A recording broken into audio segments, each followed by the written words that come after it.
po dito sa UNTV News mga kababayan, ito po yung source natin ha. Ito daw pong pirma ng 1/3 ng House members para sa impeachment laban po dito kay Sara, kinakalap na daw mga kababayan dyan daw po sa Kamara. So ngayon, ito, pakinggan po natin na ito nakita nating balita. Magandang hapon, Rosalie. Yan bang ikatlong impeachment complaint ang hinihintay ng House Secretary General para maitransmit sa tanggapan ni Speaker Romualdez? Magandang hapon, June. Inihayag ni House Secretary General Reginald Velasquez. Sabi dito, hala, paano yan ngayon? Di naman napaparusahan ang mga lustay ng pera ng taong bayan. Baliwala na lang. Di pa po natin alam mga kababayan, pero sa binibitawang salita po ng ating mga senador, di natin alam kung uusad yan sa Senado, mga kababayan. Pero kanina dun sa sinabi ni Senate President Chis Escudero, mga kababayan, kapag ka dumating na yan sa Senado, tatrabahuin po nila yan. Ano po, ng may pagka-profesional. Ika nga mga kababayan, hindi porket kaalyado ka, hindi ka na makikiisa.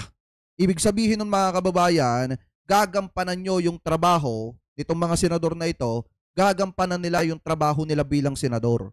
At hindi sila pwedeng magpakita ng emosyon nila dyan at damdamin po nila dyan. Ano po, so ngayon ipagpatuloy pa natin na mayroong ikatlong impeachment complaint laban kay Vice President Sara Duterte na nakatakdang ihain dito sa Kamara sa susunod na linggo. Ang reklamong ito ay sabay na itatransmit sa tanggapan ni House Speaker Martin Romualdez.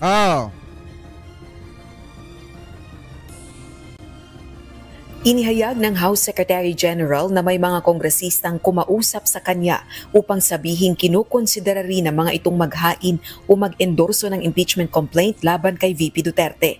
Tumanggi na itong idetalye kung sino ang mga kongresistang ito at kung kabilang ba sila sa majority bloc. Dagdag pa nito, kasalukuyan na rin pinag-aaralan ng kanilang legal team ang dalawang impeachment. Saka pakinggan nyo ito mamaya mga kababayan ha. Ipaparealize ko sa inyo mamaya mga kababayan kung bakit malabo na magkasundo ang presidente at saka ang vice-presidente. Pakinggan nyo mamaya dito. Complaints na unang inihain sa Kamara. So our target is, as soon as next week, we will try to transmit to the office of the Speaker. Kasi ayaw nating mahirapan yung office nila na i-evaluate na naman kung tama, di ba? So bago natin i-transmit sa Office of the Speaker, kailangan kumpleto na yung mga papeles Ama! Oras na maihain ang ikatlong impeachment complaint, isasabay na nila itong i-transmit sa tanggapan ni Speaker Romualdez. Kami lang ang nag-decide, ako lang nag-decide na in fairness naman, let's respect yung yung mga congressman na iba who have other about impeachment complaint.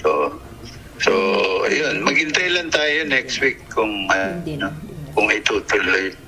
Sa December 18, 2024, ang huling araw ng sesyon sa plenaryo ng Kamara bago mag-break para sa December holiday season. Samantala, nagsimula ng kumilos ang Makabayan Bloc upang maabot ang kinakailangang 1/3 na pirma ng House members para sa resolution of impeachment laban kay VP Duterte.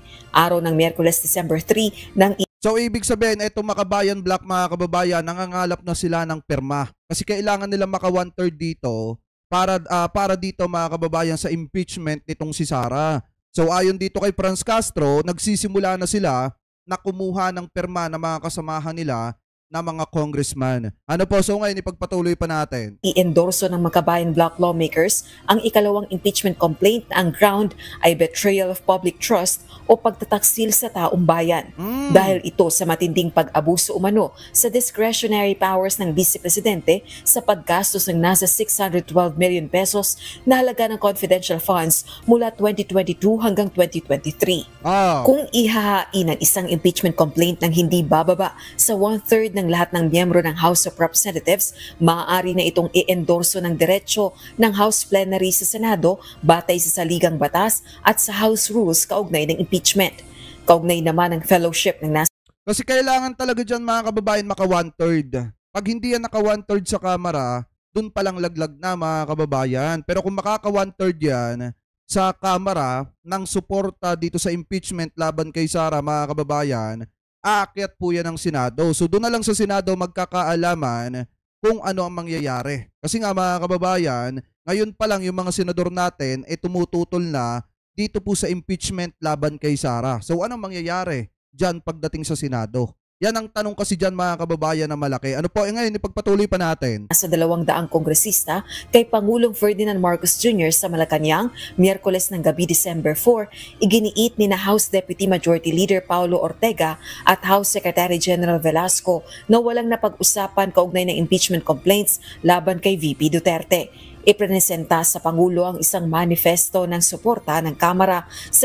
Eto nga, kay Benny Road, thank you sa pakapiya. Sabi dito mga kababayan, ni Kuya Benny Road, Boss Jake, One Squad, what's up? Kung may impeachment o wala, sana mabawi na lang yung confidential funds na ninakaw at sana di na siya makatakbo ulit, makatakbo unless mas okay ang plunder. Hindi natin alam mga kababayan kung eto ba ay makakalusot. Pero mas maganda sana kung impeachment kasi kapag ka nakalusot ito at na-impeach etong si Sara, hindi na siya pwedeng tumakbo sa kahit na anong posisyon sa ating gobyerno mga kababayan. Kahit pa barangay captain, hindi na siya pwede. Kaso nga lang, baka ang mangyari dito, habang umuusad itong impeachment laban kay Sara, baka mag-resign siya para makatakbo siya sa 2028. Yun ay kung mananalo pa siya. Ano po ngayon, ipagpatuloy pa natin. Sa gitna ng banta ng destabilisasyon laban sa pamahalaan. Wala pong kahit anuman katotohanan yung mga lumabas o na-speculate o iniisip ng ibang tao. Karamihan po sobrang simpleng salo-salo lang at ang highlight po nung night, yung prinisinta po yung resolution of support ng House. And syempre, nagpasalamat po yung Pangulo na nakikita niya na buo po ang suporta ng House of Representatives. Alam niyo, natatawa nga ako dito sa balitang ito Doon sa balitang pinapakalat nung kabila. Kasi nagpapakalat sila ng balita kagabi, nagpo-post sila ng mga bus daw na sinakyan ng mga congressman papuntang Malacanang, mga kababayan. And then pinapakalat nila na naalarma daw yung mga congressman nung nabalitaan na magkakaroon ng rally ang INC. Pero kung titingnan po natin, kagabi ko pa naman itong sinasabi mga kababayan, ang purpose ng rally ng INC is para suportahan yung opinyon ng presidente na wag ma-impeach etong si Sara. Kasi siguro mga kababayan, ito yung nakikita ko dyan Ang gustong mangyari ng INC, kasi kapakinabangan ng dalawa both side. Sinusuportahan ng INC yung opinyon ng presidente, and the same time, sinusuportahan nila na wag ma-impeach etong si Sara. So siguro ang gustong mangyari dito ng INC magkaroon ng kapayapaan mga kababayan. Pero iba yung dating mga kababayan doon sa mga DDS. Sabi pa nga nung iba, sasama sila sa rally mga kababayan ng INC. Ang pagkakaalam ko kasi dyan kapag ka nagrarally ang INC, yung mga kapatid lang sa Iglesia ni Cristo mga kababayan ang magsasagawa nung rally na yon at bawal doon makihalok. Pakitama na lamang po ko kung ako po ay mali, yung hindi mga kapatid sa Iglesia ni Cristo na pupunta doon at manggugulo lamang. At magsasalita ng kung ano-ano laban sa gobyerno. Ang agenda ng rally ng INC is para suportahan yung opinyon ng presidente. Ano po ngayon, ipagpatuloy pa natin. Yung impeachment, sir, hindi na pag-usapan? Wala. Walang napag-usapan tungkol doon. June, binigyan din naman ni House Deputy Majority Leader Representative Ortega na show of support para kay PBBM yung pagtungo ng mga kongresista sa Malacanang kagabi. Balik sa iyo, June. Gaya ng nire-report mo nga, Rosalie, ito ay show of support para sa presidente. Pero may sinasabi ka kanina na parang banta ng destabilization. Saan ba nanggagaling yun? Kasi noong isang araw sa Committee on Appointments sa Senado, sinasabi ng AFP na wala namang bulong-bulungan sa hanay ng AFP hinggil sa... Natatawa nga ako dun sabi dito si Badong Aratiles pupunta daw. Tapos i-cover niya, magsisisigaw siya doon. Baka paalisin siya ng Iglesia ni Cristo doon. Kasi ang pagkakaalam ko, yung mga kapatid lang ang pwedeng mag-rally doon at yung iba na pupunta para manggulo, magsisigaw ng kung ano-ano laban sa gobyerno, hindi ata nila pinapahintulutan. Ano po, anyway, ipagpatuloy pa natin. Usapin sa destabilization. O June, matatandaan natin na itong aksyon na ito ng mga kongresista na nasa 200 kongresista ang nagtungo sa Malacanang kagabi, ang sinasabing fellowship o gathering. Matagal na itong nakaschedule pero isinagawa nga ang aksyon na ito o yung hakbang na ito pagkatapos ng mga kontrobersya ng mga nakalipas na araw.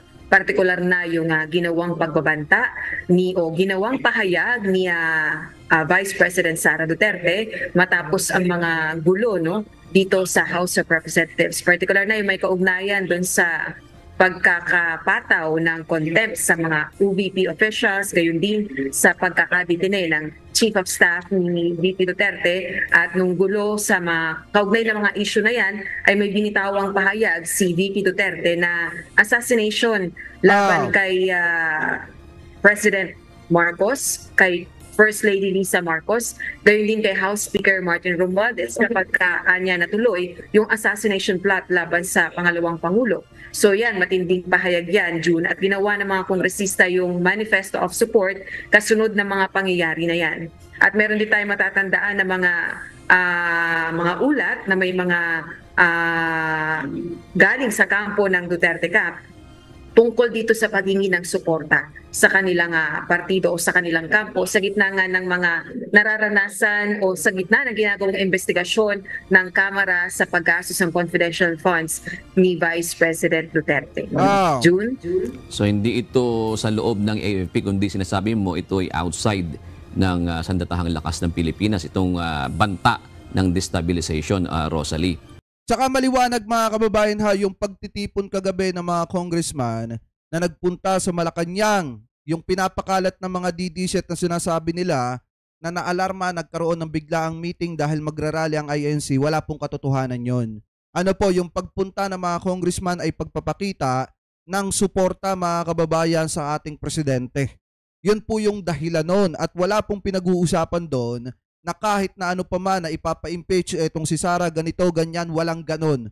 Mga kababayan, ano po, taliwa sa ipinapakalat ng mga taga-suporta nitong si Digong. Ano po ngayon, ipagpatuloy pa natin. O June, partikular na nga yung sinasabi na pagtatangka laban sa buhay ng first ni Pangulong Marcos Jr. at ng First Lady, maging ng Speaker of the House of Representatives. Maraming salamat, Rosalie Cos. O yan, maliwanag ha. Huwag kayo basta magpapapaniwala. Eto, kaya ko lang naman ipinakita sa inyo yan. Para din masagot natin yung ka-fake news na ipinapakalat nung kabila. Kasi may ipinapakalat sila na naalarma daw ang Malacanang at saka yung House of Representatives. Kaya biglaan daw yung meeting mga kababayan dahil magrarally nga daw ang INC. Wala pong katotohanan yon. Ang Iglesia ni Cristo po ay hindi po natin kalaban. Mga kababayan, hindi po natin kalaban ang Iglesia ni Cristo at kaya lamang po sila magsasagawa ng kanilang prayer rally mga kababayan para suportahan ang opinyon ng presidente about dito sa impeachment nitong si Sara na wala naman daw maidudulot na maganda dito daw po sa ating bansa. Pero gaya nga ng sabi ko mga kababayan sa inyo kagabi, ang opinyon ko dyan, 50-50 ako dyan. Kasi kung ako ang tatanungin, sana wala na lang rally. Ano po mga kababayan, kung ako ang tatanungin, kasi nga nasanay tayo doon sa trademark ng Iglesia ni Cristo na hindi nakikialam sa politika mga kababayan. Ano po, so ngayon, maliwanag po mga kababayan at ang isa pa dito, nangangalap na ng perma.